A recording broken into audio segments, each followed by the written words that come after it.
லலித் கலாக்ஷேத்ரா.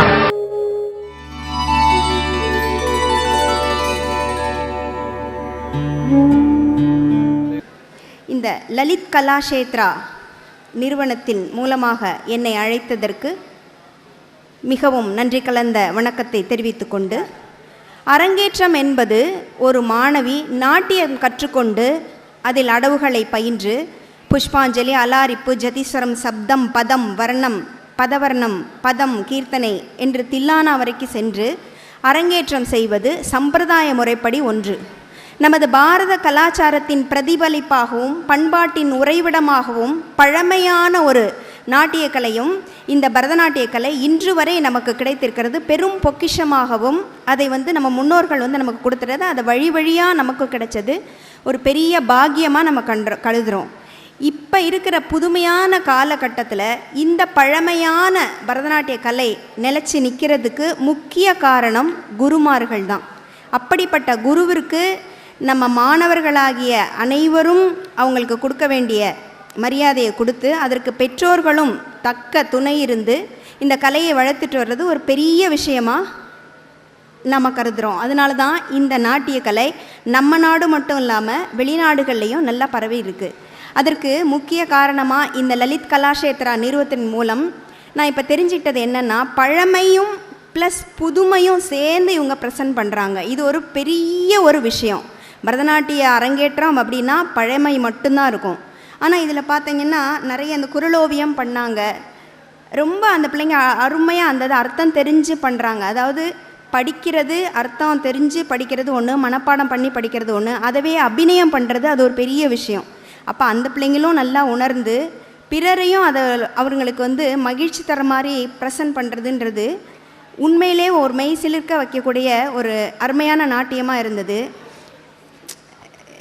இப்படியெல்லாம் பார்க்குறப்போ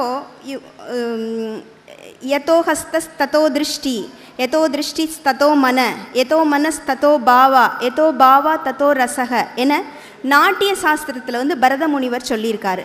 அதோடைய அர்த்தம் என்னன்னா, கை வழி நயனம் செல்ல, கண் வழி மனம் செல்ல, மனம் வழி உணர்ச்சி செல்ல, அதனின்று சுவை பிறக்கும் என்பது இதனுடைய பொருள். கைகள் வழி நயனம் செல்ல, நயனம் என்பது கண்.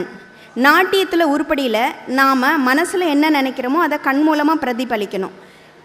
நம்ம மனசில் நினைக்கிறது நாயக்கா நாயகி பாவனை, இறைவனை நினச்சிட்டு பரமாத்மா ஜீவாத்மா இந்த பற்றியே நினச்சிட்டு நம்ம ப்ரெசன்ட் பண்ணுறோம். நாமளும் உணர்ந்து பிறரையும் உணரச் செய்கிறோம். இறைவனை மாதா பிதா குரு தெய்வம் என 4 விதமாகவும் நமக்கு வழி வழியாகவும் முன்னோர்கள் சொல்லி கொடுத்துருக்காங்க. மாதாவை வணங்கணும், பிதா வணங்கணும், அடுத்து அவங்க குருவுக்கு நமஸ்காரம் பண்ணி குரு வழியாக தான் அறிவை பெற முடியும், அடுத்தது தான் தெய்வத்தை கும்பிடணும் அப்படின்னு இந்த குருமார்கள் சொல்லி கொடுத்து அரங்கேற்றினது ரொம்ப ரொம்ப பெரிய விஷயமா இருக்குது இந்த நாட்டிய கலை. அது பழமை மாறாமல் இந்த லலித் கலாக்ஷேத்ரா பண்ணுறது மிகவும் ரொம்ப பெருமைக்குரிய விஷயமா இருக்குது. ஆனால் இங்கே இந்த லலித் கலாக்ஷேத்ராவில் ரெண்டையும் மிங்கிள் பண்ணி சொல்லி கொடுத்தது ரொம்ப சந்தோஷமாக இருந்தது. ஸ்டேஜோட அமைப்பு, சிலப்பதிகாரத்தில் இப்படி தான் இருக்கணும்னு ஒரு இலக்கணம் இருக்குது. அரங்க அமைப்பு இப்படி இருக்கணும், பக்கவாத்திய கலைஞர்கள் இத்தனை பேர் இருக்கணும், இப்படி தான் இருக்கணும், ஆடியன்ஸ்க்கு இப்படி எல்லாரும் பார்க்கக்கூடிய நிலைமையில் இருக்கணும், எல்லாமே இலக்கணம் மாறாமல் வழுவாமல் இதெல்லாம் பண்ண அந்த குருவையும் ஆட்டி படைக்கக்கூடிய இந்த லலித் கலாக்ஷேத்ராவுடைய நிறுவனர் திரு ரவிராஜ் அவர்களுக்கும் திருமதி நிர்மலா அவர்களுக்கும் தான் இது போய் சேர்ந்து இந்த கலை நிறுவனம் பல பல பல பல ஆண்டுகள் விரிவடைந்து நிறையா மக்களுக்கு சொல்லி கொடுத்து அந்த மாணவர்களும் நிறைய டெவலப் பண்ணி உலகம் பூராவும் இந்த லலித் கலாக்ஷேத்ரா பரவணும் அப்படின்னு ஆண்டவனை பிரார்த்திக்கிறேன். அதை சொல்கிறதுல நான் கொஞ்சம் கூட தயங்க மாட்டேன்.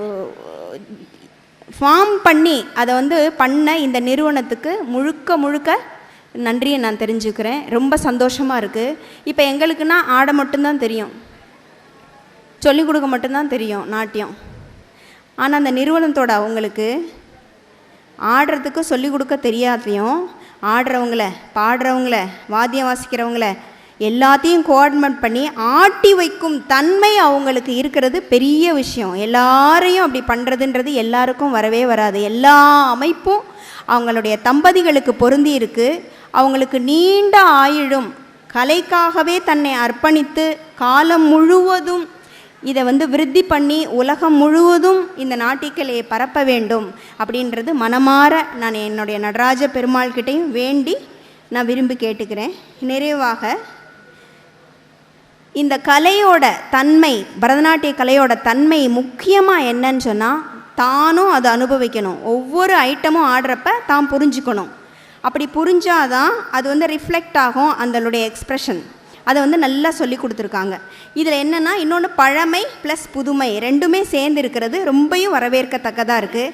வாய்ப்புக்கு நன்றி கூறி, இந்த நிறுவனத்திற்கும் நன்றி கூறி, உங்கள் அனைவருக்கும் சான்றோர்கள், பெருமக்கள், பேரண்ட்ஸு எல்லாருக்கும் நன்றி கூறி, இந்த குழந்தைகளை மனமாற ஆசீர்வதித்து ஸ்ரீ நடராஜ பெருமாளின் அருள் அவர் அந்த குழந்தைகளுக்கு 3 பேருக்குமே கொடுத்த நீண்ட ஆயுளும் கலையுடைய உணர்வு எப்போதும் இருக்கணும், இந்த கலை இன்னும் நிறைய டெவலப் பண்ணிக்கணும் அந்த பிள்ளைங்கன்னு சொல்லி வாழ்த்தி வேண்டி வாய்ப்புக்கு நன்றி கொடுத்த அனைவருக்கும் நன்றி கூடி விடைபெறுகின்றேன். நன்றி, வணக்கம்.